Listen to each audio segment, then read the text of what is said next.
Good day, classmates, and to our professor. Let's have an icebreaker first before we discuss our topic for today. Now, we welcome you to the crossword puzzle. So, our mechanics is the first person to type in the message box the three English words found in the puzzle will be the winner. Example, direct, cost, or job.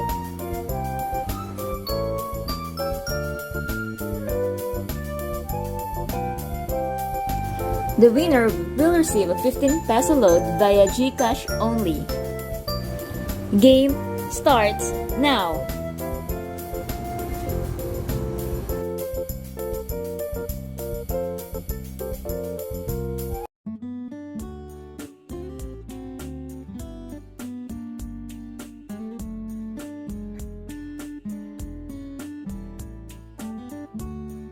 Congratulations to the winner. Kindly PM me your number.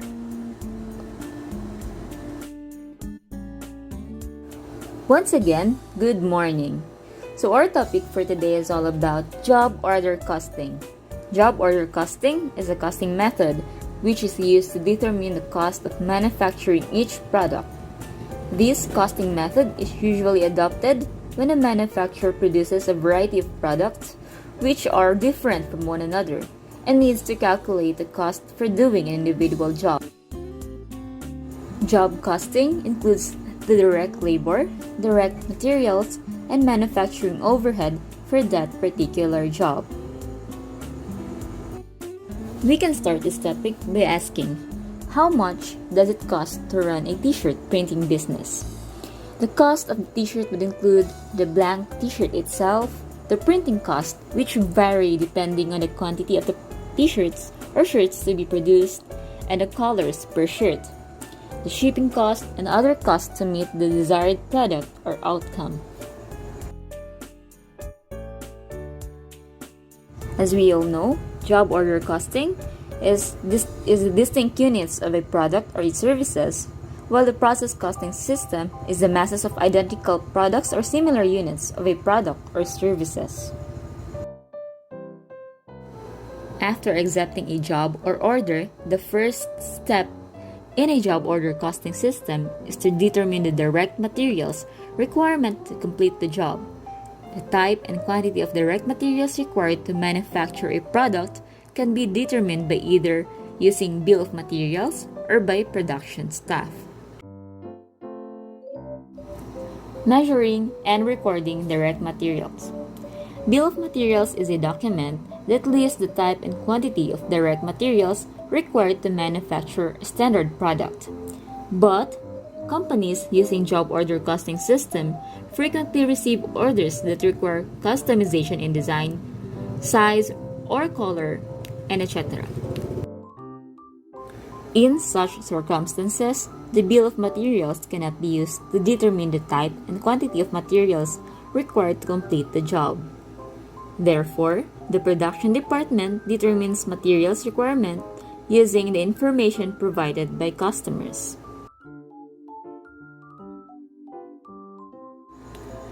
A job cost sheet after a production order has been issued. The accounting department's job order costing software system automatically generates a job cost sheet, as shown in the sample. A job cost sheet records the materials, labor, and manufacturing overhead costs charged to that job. Journal entries to record the flow of materials. Normally, two types of journal entries are made for direct materials cost. One at the time of purchase of direct materials from suppliers, and one at the time of issuance of direct materials from storeroom to production department. These two entries are shown in the example. Let us move on to the measuring and recording direct labor cost. In job order costing system, the method of measuring and recording direct labor cost is similar to measuring and recording direct materials cost.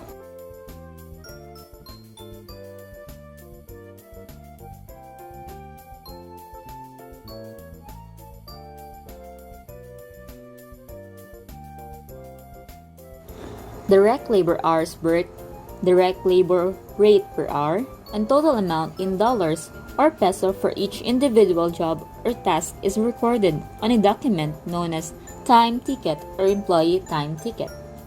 A separate time ticket is prepared by each worker for every working day. Accounting department collects all time tickets at the end of the day. These time tickets are used to enter the direct labor cost on the job cost sheet of each individual job order. An example is shown in the video. In job order costing system, any labor charges that are not directly traceable to a particular job are known as indirect labor cost. In example of time ticket given, the maintenance is the indirect labor. Other examples of indirect labor are cleanup cost and supervision.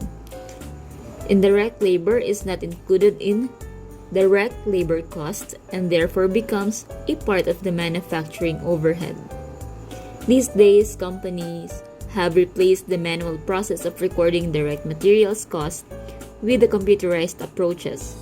They use barcode technology to enter data into a computer. The journal entry to record direct labor cost. After collecting time tickets by accounting department, wages of workers are computed and labor costs are classified as direct or indirect on the basis of information provided by time tickets.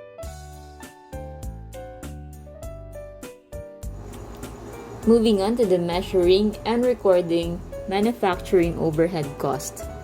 Now, manufacturing costs other than direct materials and direct labor are known as manufacturing overhead or factory overhead. It usually consists of both variable and fixed components. So the examples of manufacturing overhead costs include indirect materials, indirect labor, factory and plant depreciation, salary of production manager, property taxes, fuel, electricity, grease used in machines, and insurance expenses. Unlike direct materials and direct labor, manufacturing overhead is an indirect cost that cannot be directly assigned to individual jobs or unit of products. This problem is solved by using an allocation rate which is computed at the beginning of each period. This rate is known as predetermined overhead rate.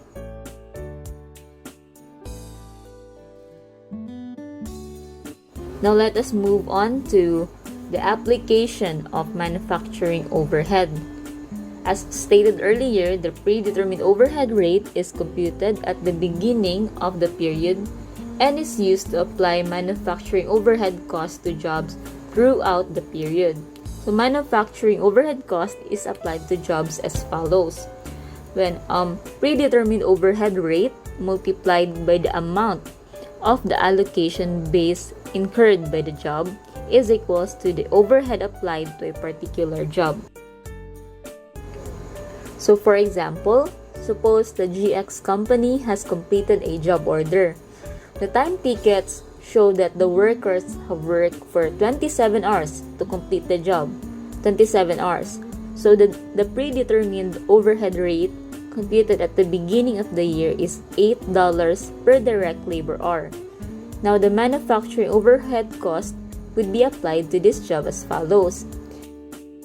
To apply the formula given, predetermined overhead rate multiplied by the amount of the allocation base incurred by the job, which is $8 multiplied by the direct labor hours, we will have an overhead applied to a particular job of $216.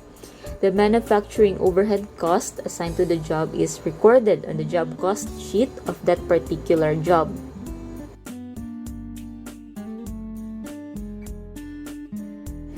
To make a journal entry of the manufacturing overhead cost, the manufacturing overhead cost applied to the job is debited to the work in process account.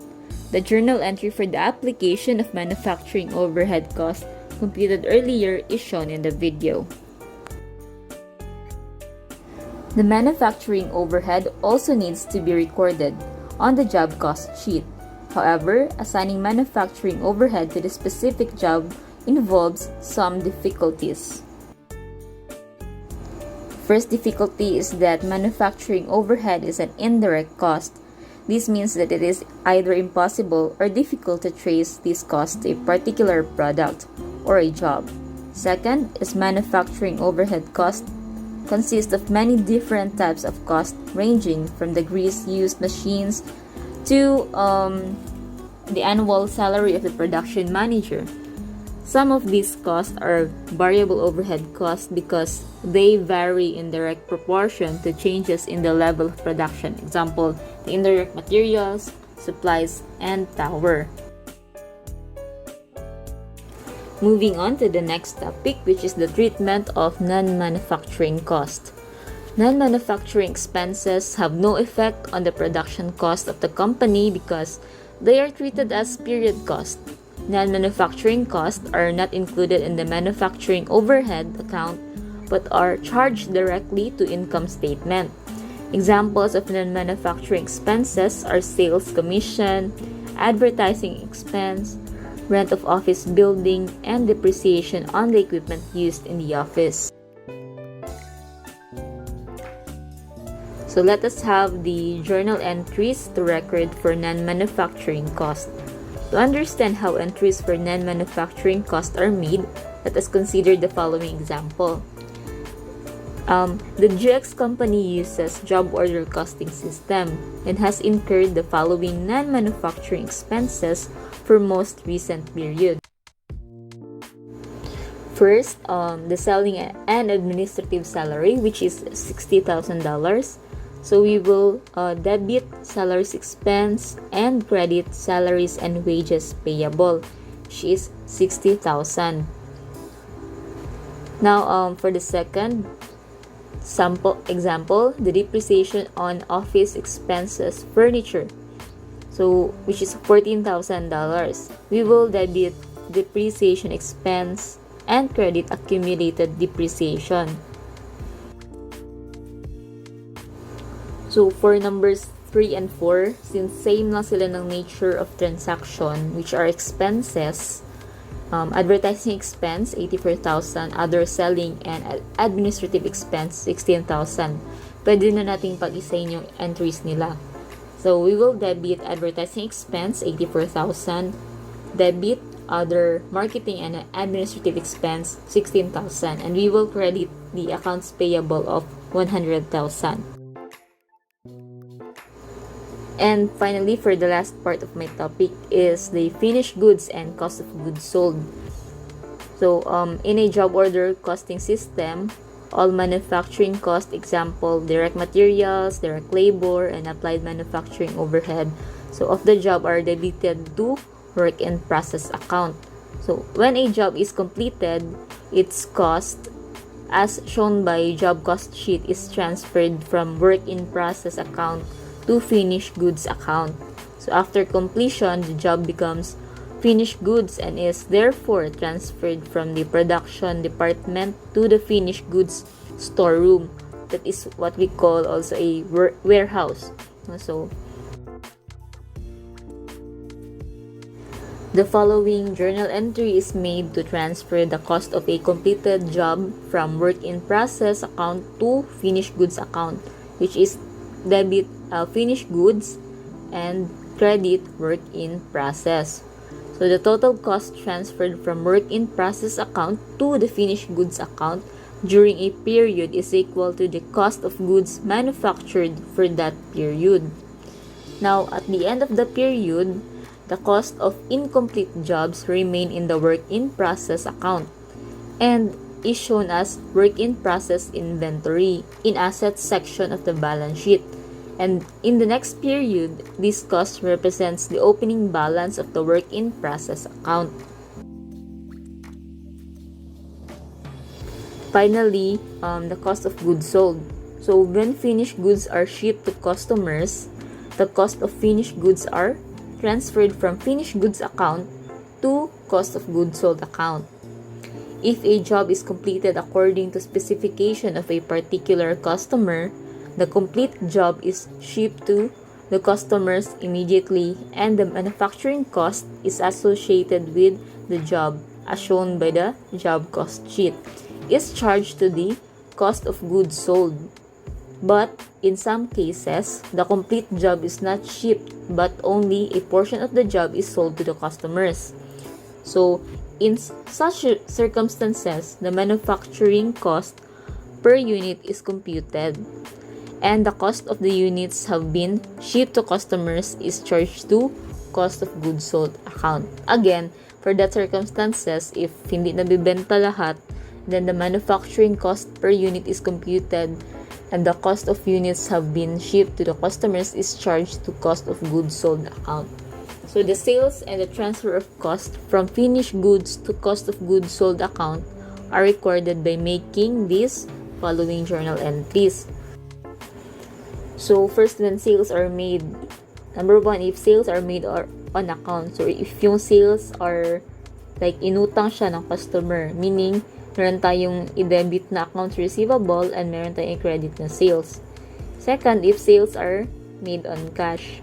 So we have received cash, so we debit cash and we credit sales.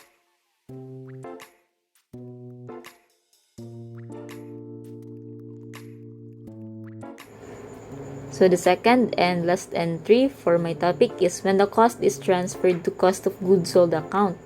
Now we will debit the cost of goods sold and we will credit the finished goods.